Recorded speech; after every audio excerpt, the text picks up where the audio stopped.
Oh, let me get off the Clark Kents, guys. Good morning, my fellow soul traveler, kinsman, and kinswoman family.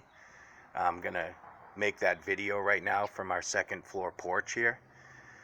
And the whole Egypt thing kind of fits in well because I've been drinking water like a camel. My avatar is kind of broke down a little. The meat suit's a little sore. So I'll explain that to you guys in the beginning. But anyway, you'll get to see some NPCs probably walk by and get to see what a small little New England town, not town, but city looks like as far as the old houses and stuff. But here we go, guys.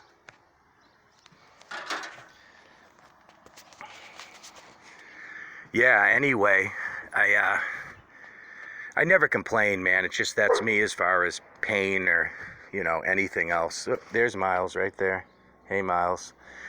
But the beginning of this week, I went to bed, I think it was Monday night, and, I woke up in the middle of the night, and I was like, my shoulder blade was like someone was stabbing it, and I'm like, Jesus, what the hell's that, So, I was figuring, probably pulled something at work. Same thing the next night. Didn't even bring it up to my wife, Cindy. But, just kept going through the week, and then I took a shower at, I don't know, like 3 in the morning on Thursday, and I got out of the shower and I'm like, Jesus, now under my arm, what the hell's going on? I got a couple of those little skin taggy things, getting a little bit older and, you sweat in the summer and I've just never had the things removed. But one of them was like totally red and infected looking and like it got tugged on and it hurt and it burnt. I'm like, all right, man, what's going on here? There's way too much happening here. It's not right. So I asked my wife if she could put some, like Bengay type stuff or something on my back that morning before we went to work. And she looked at my back and she goes, oh my God, Kevin. She's like, you are like broken out. You got patches all over your back, under your arm, and looks like blisters forming. And I'm like, oh my gosh, And, her being in LNA for years and dealing with the seniors and stuff, she goes, I think you have shingles. And I'm like, terrific. Why couldn't I get siding or something, something a little less painful. But so I haven't gone to the doctors yet. I'm going to go tomorrow after work. Going to go to work and find out what the hell's going on, and hopefully they can get me on a medication or whatnot and get this cleared up. But anyway, that's the joke about the water and Egypt and the camel and geez, I can't believe it. I think I've gone through a half gallon already this morning. I can't stop drinking water. I've taken enough ibuprofen for King Kong to not feel pain too. It's crazy. But anyway, I'm going to try to kind of keep this together a little bit today. I'm not feeling that great, but that's okay. I'm good. I'm happy to be here. All's good with the soul, and the title of the video is going to be Divine Children, Soul Traveler, Virgins, and the Exodus from Egypt. And first of all, I want to go to, I love the 144 thing, the book of Revelation 7 and 14. Like I said, man, this is a Gnostic book. You need to have gnosis to understand it, But, it talks about the virgins, that the 144,000 are virgins. And let's face it, geez, I'm 55. I'm not a virgin. That, that's not what it means. It's symbolic. And what it means is, really, you break it down, is we're not sold out to Babylon, to the system here, to the politics, to the religions, to just the whole bag of tricks, We've separated ourselves from that. Not completely, maybe, because, we're never going to be perfect in this realm till we're transformed. It's that simple. But we have the desire and the drive to want to change. And that's the ticket, man. That is the virgins, and we do not fornicate with this world, Egypt. The Gnostics often referred to the earth, this realm, as Egypt. So that's what's going on with the whole virgin thing, and that's us guys, and and I'll tell you one thing, we pre-existed before we came here. There's absolutely no doubt about it. I love the the Gnostic scriptures, guys. If you ever have a chance, like I've been reading the Gospel of Thomas again, it's not a religious book. It's not part of the original biblical canon. They basically took the Gnostics, threw them to the side. They declared them heretics, their writings heresy. And through the centuries, man, they were hunted down, killed, persecuted. They went through inquisitions. They were burned. It's like a freaking, a damn Salem witch thing, all through the centuries. And, the Cathar Gnostics in southern France, about 800 years ago went through hell, and they have some beautiful, prophecies and stuff like that. And I put a link in my shared videos of the prophecy, the 1244 prophecy. That's pretty wild in and of itself. Check it out, guys. But anyway, that for as far as I'm concerned, I really believe that we have lived through, the last few millennia and before that, and I believe some of us were the original Gnostics or the Cathars, and we've gone through the Marines, I believe, call it a Gunga tin or something like that. At the end, they have to like run through a tunnel of guys with these giant Q-tip looking things, and they get beat up kind of. Basically, they have helmets on, and and that's been the soul traveler's journey here. We have joy. There's beauty here. There's no doubt about that, and but it just seems like, we've always been hunted down, persecuted. Even now, I can see with what's going on YouTube and stuff. It's insane, man. They're deleting our stuff and all that. And what in the hell contagion are we saying wrong? I said that in another video. It's because they know. The bots or whatever are programmed, and they know that what we're sharing is like lethal knowledge for this place, because the more of us that genuinely wake up, not the new agey stuff, and start to regain our gnosis, our abilities, the faster this place is gonna come crumbling down. There's no doubt about it. And back to how we're going home to where we came from. And Jesus, the Gnostic Jesus said in the Gospel of Thomas, saying number 49, he said, "Blessed are the solitary ones, the elect." And the reason we're called the solitary ones is because we're spread out all over the place. All the different countries in the world, just different states here, and we're solitary, not so much that we're hermits, and that's part of it too. I think we're disgusted with things here. We're getting more and more disgusted, and I found myself being more in solitude, or like going up north into the mountains and just getting the hell away from all these bobbleheads. I just, it's repugnant to me. It's repugnant to you guys, but that's the whole solitary thing. Blessed are the solitary ones, the elect. And we are elect. We always have been, but now we are, ultimately the elect, because, this is it. We're at the end of this long, battering journey, and we're out of here. But it goes on to say, after that, I'll read the whole thing. Blessed are the solitary ones, the elect, for you will find the kingdom, for you come from it and will return to it.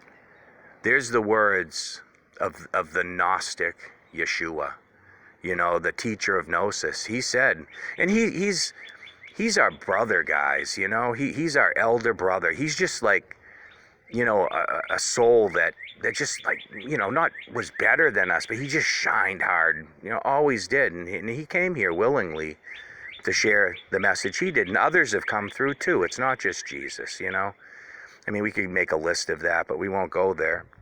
And what did he say about the kingdom of heaven? It's, it's within us. Our home, everything is within us. It's part of us. It's our soul. So that, I think that's pretty good news, man. It's real too, I mean, and I want to read another thing to you. This is actually, I'm not going to read it to you, but there's a Gnostic hymn called the Hymn of the Pearl. It's beautiful. and it talks about how we took off our robes of glory before we came here, and then we put on the clothes of the Egyptians. And what that interpretation ultimately means is, what you think of it, the clothes. In other words, we're wearing meat suits here. We're wearing corrupt, physical, decaying, dying bodies. It's not who we are. So we put on their clothing, and the goal for us was to come here and, steal the pearl. I call it the pearl of truth away from the slumbering dragon, who would, let's face it, that's Jehovah, Enki, oh God, Satan, the same cosmic clown wearing different masks. Hey, Miles, what's up there, buddy? Handsome guy, isn't he? I love this dog. But, we're wearing these suits. What does it say, too? We war against the flesh. You know what I mean? Our soul, and it's because it's foreign to who we are. We have spirit bodies. I mean, that's ultimately, and they're beautiful, man. I've seen it, in that Colosseum thing I described to you guys. Everyone's like perfected. Not that matters. That's not what I'm saying. But my goodness, everyone is gorgeous. There's no flaws, no pain, no suffering, no tears. It's freaking the river of life flowing through us like a fire. You know what I mean? Like just it's beautiful. But anyway, and then trying to see what else I wanted to bring up from that. Oh, so anyway, basically we come here and, we're under the rulership of the politicians, the kings, the queens, the elite, and basically that's who we are. But we're beautiful souls, man. This place is inverted, it's twisted. There's no such thing as, like, per se, a hierarchy back home. We're all equal, you know what I mean? We're all service to others, too. We love each other. We do anything for each other, and it's no burden to it. But I believe that there is a form of not leadership back home, but, I think we have, like, elder siblings and stuff that are just, they maybe, they just more developed than us spiritually or whatever. And they came here and put on the old meat suits to just nudge us along and, push us along to get us home. And, but that's pretty cool. So anyway, I believe in the hymn of the pearl goes on to say that, we finally steal the pearl from the dragon, and then, it's beautiful, and then we return to glory.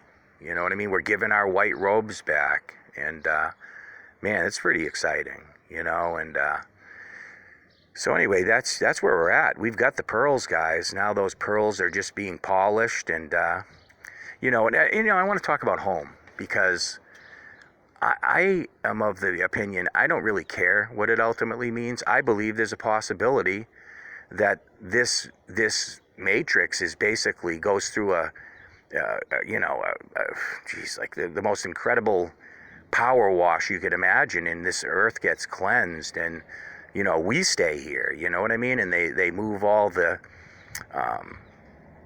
soul travelers that are not ready to go on, that would eventually will. They go into another dimensional earth and continue on. That's a possibility. Or we do literally go to another place. Place is a terrible word, but we go home. We go to another dimension, okay? We're just using words. The words are hard to come by. So I'm open to that. I'm not worried about that. I've kind of I think even had vision of that both ways. I don't know, that's all progressive, like I've said too. I've had dreams and visions that I was like, wow, but I really didn't understand it. And then 5 years later or whatever, a synchronicity would happen. I go, oh, wow. And then it's like you're gathering up the little pearls as, with these things you experience, and you're putting together the puzzle, But I don't know, guys, man. We got to keep our chins up. We're ascending the final peak, you know what I mean? And damn it, my opinion is if I have to crawl up the damn thing just wearing a pair of frickin' underwear, I'm doing it. You know what I mean? We've worked too hard to get to where we are. We're going to get help, guys. It's real. I believe that the aeons, and I believe we're aeons, which are the angels. You know what I mean? I think it's one and the same. I think that we're going to have family, help us, through this process. You know what I mean? Read the book of Revelation, especially chapters 7 and 14. It kind of explains how, they're going to hold back the winds of destruction and all that for this realm. And we're going to be sealed, and protected through the calamities that are coming. And but God, man, I'm doing pretty good with this today, considering I've eaten probably 10 ibuprofens today. I've drinking a gallon of water. Thank God I haven't had to stop the video and run to the bathroom. But I hope this is informative and comforting, and it's real, man, and just remember, like anything, you can read anything. You can read the Bhagavad Gita, the Hindu stuff. You can read the Bible, the Book of Mormon. I don't care what, the Quran, they all have nuggets of truth in them. The Native American, stories that are now written down about the time we're living in. There's nuggets of truth in all that stuff. Just put on that, divine filter, around your heart. Let your heart be a barometer if you look at those things, and the truth will jump out at you. And you'll understand things at a level maybe you've never seen before. And but I'd highly recommend the Gnostic stuff. Go to YouTube, check videos out. It's exciting, and but definitely go to my linked videos. I have one on there's 3 different versions of the Hymn of the Pearl that I uploaded. I think I put the Cathar prophecy of 1244 in there. And, just trying to share things with you guys. But we're blooming, isn't that beautiful? I mean, just a few days ago we were getting hammered by a nor'easter. Craziness, I can't show you any chemtrails today, but my gosh, I've seen days that the sky here looks like a checkerboard. Man, what a devious place this can be. Not so much a place, but the authorities here, whatever the hell they think they're authorities, But anyway, guys, at least I hit it. I please say some prayers for me or whatever. I'd really appreciate that, man. I believe in the power of intention in prayer. I'm tough. I'm a rugged guy, man. I'm not a quitter, I dealt with pain in my life, physical before and all that. I just keep marching forward, But I could use some prayers or whatever, however you want to interpret that, that's fine. But I love you guys. Give a shout out to Ducky. He's taking a little break. I get it. I haven't directly communicated with him, but, a little bit of email and all that. I haven't really heard back from him in the last few days, but that's good. I told him, take it easy, man. Do what you got to do. Follow your heart. Send him some love, though. He'll be back. That boy's got a lot of fire burning inside of him. I love that guy. But anyway, guys, I'm gonna tune out, I guess, and why not? I gotta chill a little, do a few things around the house. But I love you guys. I'm praying for you guys. I encourage you to, dig deep within yourselves, man. And know that we're in a really exciting time here. We're gonna be assaulted a little. The hell with it. You know what I mean? It's part of their game. They won't let go easy, but they basically have no choice. We're already let go of, but they're, having their little tantrums, the archons and whatnot, and let them have their frickin' tantrums, I'm done with them. But again, I love you guys, and I'll be back soon. And I hope you all have a wonderful day. It's nice here. It's cool. We're in, about 50 degrees, but it's going to hit 60 today, so we're kind of at normal. But anyway, guys, talk later. Bye.